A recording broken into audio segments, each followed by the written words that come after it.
तो इससे पहले हमने पोल एंड पिस्टल इंट्रैक्शन पढ़ा। आपको हम बताया या तो प्रयोग करना आएगा तो उस पर एक्सेप्ट होगा या तो रिजेक्ट होगा। एक्सेप्ट मतलब क्या, स्वीकार होगा, रिजेक्ट मतलब अस्वीकार होगा। स्वीकार और स्वीकार से एक बात याद आता है कि देखा गया है समाज में ढेर सारा बुराई फैले जा रहा है। इसमें एक बुराई यह भी है कि अगर कोई व्यक्ति किसी से प्रेम करता है और वो अगर रिजेक्ट कर देता है उसको, तो या तो देखा गया है तो उस पर एसिड अटैक कर देता है या उसको जान से मार देता है। क्या ये सही बात है? बिल्कुल सही बात नहीं है। ऐसा बिल्कुल भी आपको करना नहीं है। आप एक पढ़े लिखे इंसान हैं, आपको एक बेहतर नागरिक बनना है। आप खुद समझिए, आप ये सोचिए कि आप अपने सिस्टर के लिए किस तरह का वर्ड चाहिएगा। आप ही बताइए, क्या ऐसा लड़का जो आवारागिरी करे, ना ही कुछ कमाए, बस दूसरे के पीछे पड़े रहे, नशा करे, ऐसा बिल्कुल नहीं चाहिएगा। तो आपको ठीक उसी तरह का भाई बनना है जिस तरह आप चाहते हैं कि हमारे बहन के लिए कोई और लड़का हो। आपको ये सब नौटंकी नहीं करना। आप पढ़े लिखे इंसान हैं। अगर मान चलिए कोई आपको रिजेक्ट कर दिया, आप एक कोर्स सुने होंगे, रिजेक्शन ब्रीड्स ऑब्सेशन, नाम सुने हैं? अगर आप कोर्स सुने होंगे तो कोई बात नहीं तो सुनिएगा। Rejection breeds obsession. Rejection breeds obsession का मतलब होता है कि अस्वीकृति हमें जुनून पैदा करती है। इसका मतलब क्या कि अगर मान चलिए आपको कोई अस्वीकार कर दे, आप किसी को प्रेम कर रहे हैं, बेपनाह मोहब्बत करे और आपको क्या करे, रिजेक्ट कर दे, तो ऐसा बिल्कुल भी नहीं करना। उसके चेहरा पे एसिड कर दिए या कोई प्लान बना लिए उसको मार दिए, ऐसा बिल्कुल भी नहीं करना। ये मूर्खता का एकदम चरम लक्षण है, समझिए, महागधा है।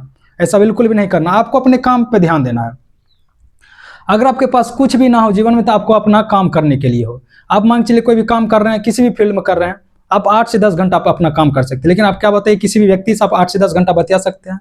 8 से 10 घंटा जो आप सोच रहे वो कर सकते हैं क्या? बिल्कुल नहीं कर सकते।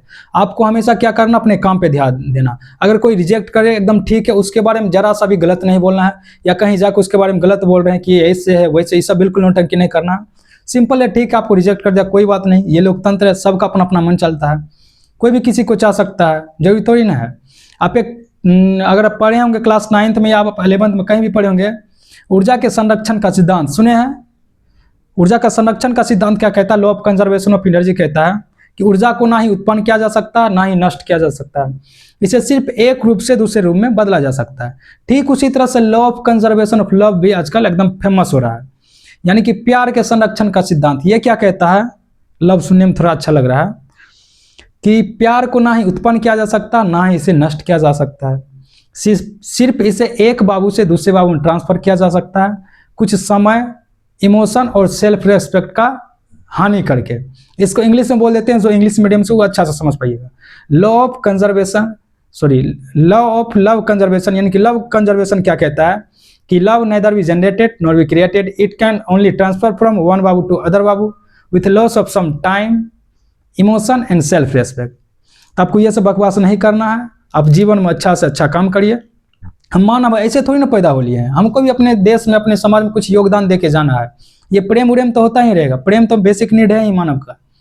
एक समय होता है उसके लिए। अभी आप पढ़ाई लिखाई करिए, अच्छा नागरिक बनिए, अपने देश में, अपने समाज में कुछ योगदान देना है। ऐसे नहीं जानवर के जैसा पैदा लिए मर गए, ऐसा जीवन थोड़ी ना अच्छा है।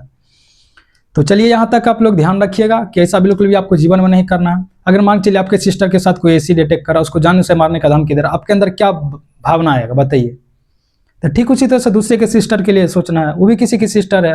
अगर आपसे प्रेम करते हैं, कुछ अच्छा हासिल करिए मुकाम, फिर उसके घर वाला से बात करिए। अगर शादी हो पाया तो ठीक, नहीं हो पाया तो कोई बात नहीं, किसी और से उसका शादी होगा, लेकिन उसका गलत कभी नहीं करना है। ठीक उसी तरह से सोचना है जैसे आप अपने सिस्टर के बारे में सोचते हैं कि हमारे सिस्टर के साथ कुछ गलत ना हो, उसको कोई ऐसा लड़का ना मिले जो उसको तंग करे, परेशान करे।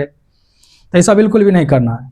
तो आप लोग यहाँ तक पढ़ते लिखते रहिएगा, ध्यान रखिएगा कि अपना हानि और दूसरे का हानि नहीं करना। हमको एक अच्छा नागरिक बनना, समाज में अपना कुछ योगदान देना है। धन्यवाद।